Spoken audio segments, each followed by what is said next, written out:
So, no, I wouldn't say I have a passion for HR. Welcome back to Human Resources for the People. It's a human capital revolution. Today, we're going to be talking about a National Labor Relations Board hearing that could have some serious impacts on your workplace. What we're talking about is Miller Plastic Products, Inc. It was a huge decision that goes back to prior decisions made in the 1980s. So, a quick background on this. In the early days of March 2020, the respondent, the Miller Plastic Products, terminated Ronald Vincer for complaining about the COVID protocols and decision to remain open for business. The region issued a complaint, the National Labor Relations Board region issued a complaint alleging that Vincer had been discharged for engaging in protected concerted activity in violation of Section 8A1. So to recap what this is real quick, this law reads that it should be an unfair labor practice for an employer to interfere with, restrain, or coerce employees in the exercise of rights guaranteed in Section 157. Section 157 is employees shall have the right to self-organize, to form, join, or assist labor organizations, to bargain collectively through representatives of their own choosing, or engage in other concerted activities for the purposes of collective bargaining or mutual aid, and shall also have the right to refrain from any or all of such activities, except to the extent that such right may be affected by an agreement, etc., etc. And has always been interpreted quite broadly. You frequently see this in many this displayed in many different ways, and there is a significant amount of case law on this particular topic. Miller Plastic Products was a manufacturing plastic storage products plant in Pennsylvania. They had about 26 to 33 employees. They had a machine shop, fabricating department, and an office. He was hired back in 2015. Vincer was hired back in 2015, considered very skilled. He was also very social and often got written up for excessive talking, distracting coworkers, and using a cell phone. Vincer regularly talked with the production manager about the operation in the pandemic. Vincer was at risk, and Vincer told the operations guy and other employees that the respondent, that Miller Plastics, was not an essential or life-sustaining business and should close, and also encouraged folks to contact the authorities to tell them that they were still open. When the governor announced the closure of non-essential businesses, the plant manager convened an all hands meeting. Everyone was there.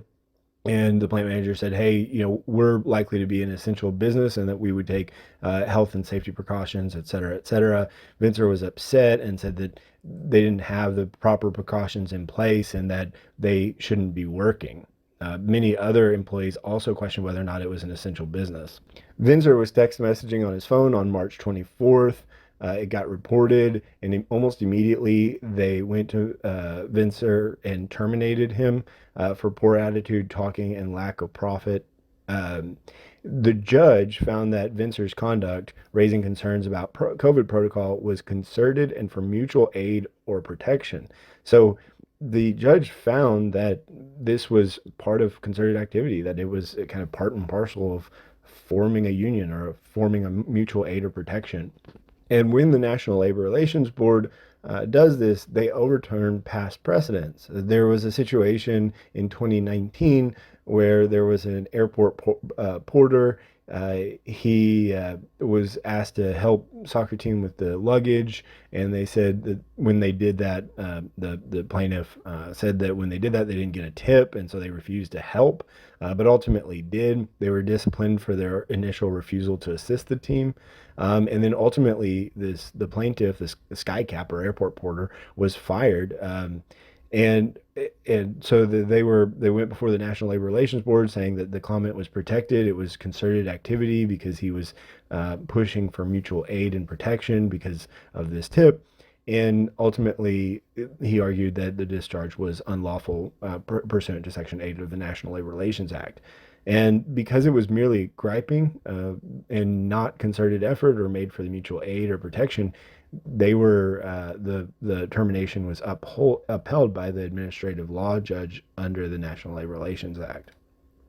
Fast forward 4 years, and we have a fairly similar decision here where the National Labor Relations Board has decided that what appears to be griping is in fact concerted activity.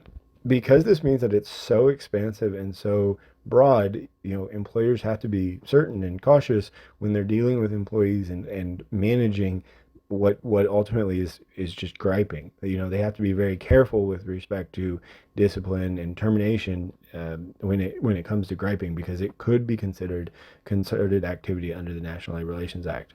Well, what do you guys think about it? Is this too broad? Is this too broad of a read?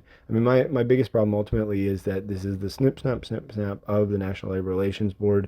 It changes when it changes presidents. I would prefer that Congress put these things into law rather than having them change on a either 4-year or 8-year basis. But let me know in the comments down below. Like, share, subscribe, and we'll see you on the next video. Bye, guys.